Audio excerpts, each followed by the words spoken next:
Welcome back, everybody. Once again, I'm Bob Marone along with Joe Logano for Westchester Talk Radio, and we are live here in New Rochelle at the ShopRite for the 7th. It's 7. Can you believe that, Joe? 7th annual Stuff the Truck to benefit Feeding Westchester. We spoke recently with one of their operatives. We're made possible this morning by Jaguar Land Rover of New Rochelle, Land Rover Mount Kisco, Jaguar Land Rover of White Plains, but most particularly today, Norcom, ShopRite, Shark Creative, our sponsors.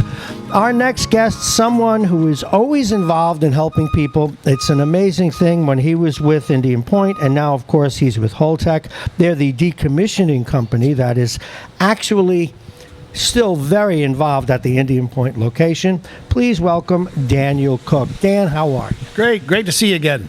It's great to see you, too. How are things going? You know, most people hear decommissioning, so I guess they'll be done in a week, but this is a multi-year project. Tell us about that. Yeah, exactly. To safely decommission Indian Point, we have 3 reactors there, so it's going to take us close to 12 or 13 years to get it completely done safely. So, now, are they all actually shut down? Yes, we stopped operation. The last one was Unit 3, and now we're in the process of getting the fuel onto the pad to store it safely, and then start dismantling the buildings. Wow, that's that. Now, what issues, what particular tasks will take the longest? Well, pretty much just decommissioning the buildings, taking apart our reactors that have been running for some of them close to 60 years and what have you. So it's quite an undertaking. First step will be to get all the fuel out of the fuel pools and store it safely on the pad.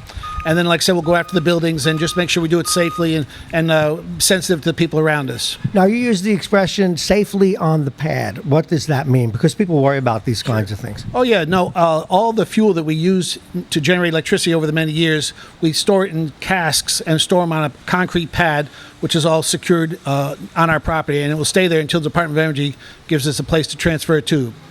That is still an issue, isn't it, with the Department of Energy, long-term, where to store it? I know there was an entity in Utah that was being considered, but then it closed down. And do we know what's likely yet?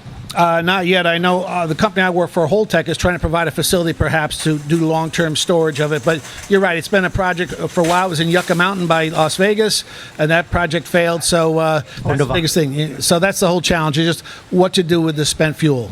Now, as I noted at the beginning of the interview, the whole process of decommissioning, it's an enterprise. It's many years.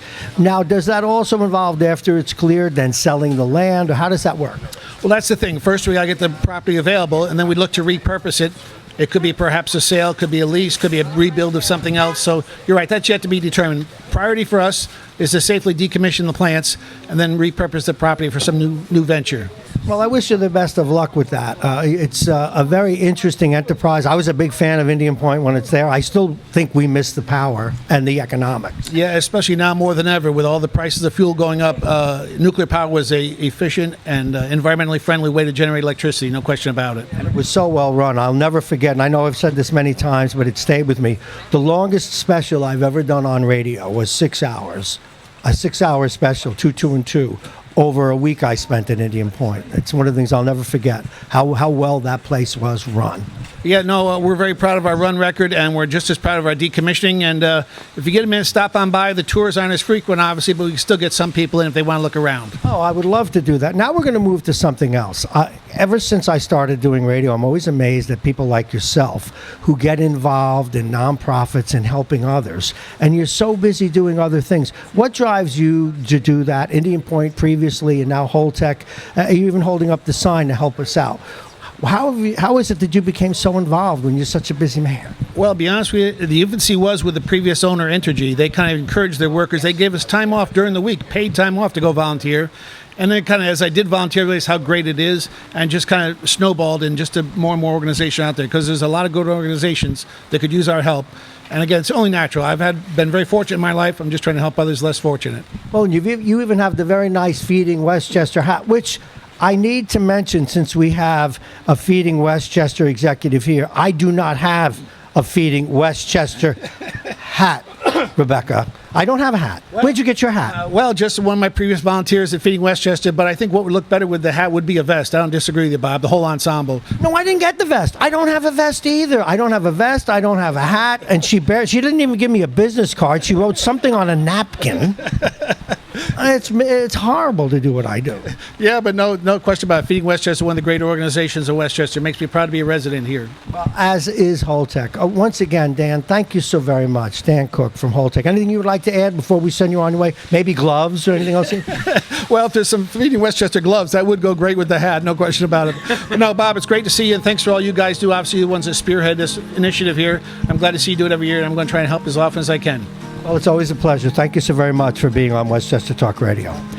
All right, folks, we're going to take a break in the rain, collecting groceries, money, and, but I still didn't get a hat from Rebecca. We'll be back after this.